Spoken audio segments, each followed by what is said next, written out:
Alors, on nous donne cette fonction f qui est définie comme ça. F de x, c'est x au carré plus 5x moins 3. Donc, cette fonction-là est définie pour tous les nombres réels.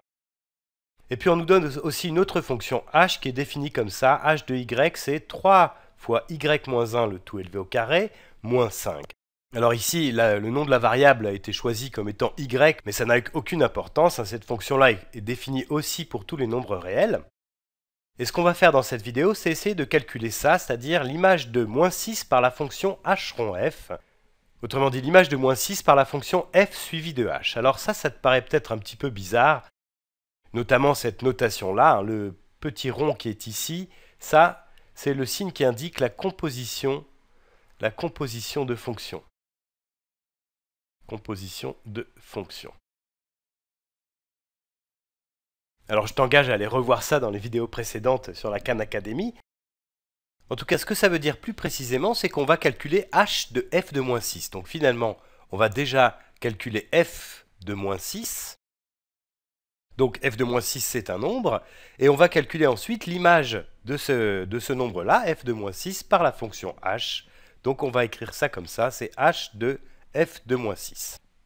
Voilà, c'est exactement ça que ça veut dire. Alors je comprends que tu puisses être un petit peu impressionné au départ par cette notion de fonction composée et surtout par cette écriture-là, mais c'est quand même bien utile de s'approprier cette notation parce que justement elle montre bien que cette composition de fonctions, c'est une fonction elle aussi.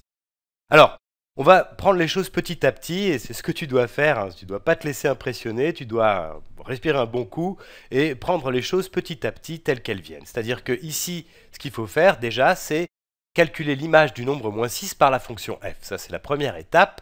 Donc, on part du nombre moins 6, on calcule son image par la fonction f. Donc, ça, c'est f de moins 6, qui est un nombre réel. Donc, on peut calculer l'image de ce nombre f de moins 6 par la fonction h. Donc, c'est ce qu'on fait dans un second temps. Et on obtient ici h de f de moins 6. Qui est donc l'image du nombre moins 6 par la fonction h rond f, donc f suivi de h. Alors ce petit schéma, je pense, est très pratique, hein, ça montre bien dans quel ordre il faut faire les choses. Là, on va déjà calculer f de moins 6. Alors f de moins 6, tout simplement, je vais le calculer en remplaçant x par moins 6 dans l'expression de f. Donc ça fait moins 6 élevé au carré plus 5 fois moins 6, moins 3. Moins 6 élevé au carré, ça fait 6 élevé au carré, ça fait 36. Plus 5 fois moins 6, ça fait moins 30. Et puis encore moins 3, pardon. Donc 36 moins 3, ça fait 6, moins 3, ça fait 3. Donc f de moins 6, c'est égal à 3. Ça, là, c'est 3. Ensuite, il faut calculer l'image de f de moins 6, donc l'image de 3 par la fonction h. Donc, on doit calculer h de 3. h de 3. h de 3, tout simplement, je vais le calculer en remplaçant ici la variable y par 3. Donc, ça va me donner 3 fois 3 moins 1 élevé au carré, moins 5. Alors, ça me donne 3 fois 3 moins 1, ça fait 2. Élevé au carré, ça fait 4. Donc j'ai ici 3 fois 4, moins 5.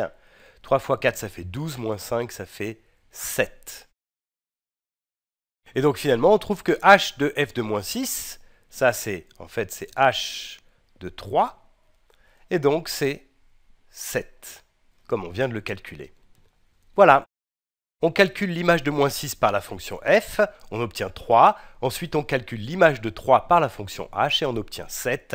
Ce qui veut dire que h de f de moins 6, ou bien h rond f de moins 6, eh bien c'est 7.